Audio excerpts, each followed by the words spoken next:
今晚你瞓低嗰陣做呢樣嘢，唔好單純準備瞓覺，為創作做好準備，展現你嘅終極，讓身體靜止，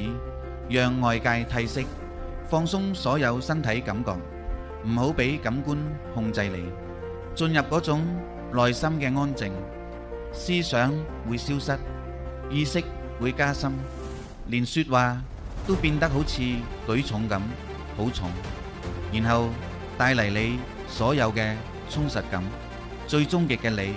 感覺到佢係真實嘅，覺得自己好自然。當世界脈動離開嘅時候，感受下你嘅原設嘅樣，留低呢個原設，你應該只係喺留低咗最好嘅情緒存在，然後用一種好輕鬆嘅方式，用深刻嘅祝福，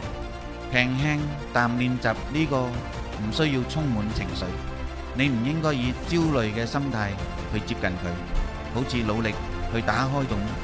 當你釋放，當你退出，當你停止緊好感官嘅證據，空間就會開啟。佢係透過內心臣服進入，但係一入到去就變成創造嘅空間。喺嗰度你唔再係受害者，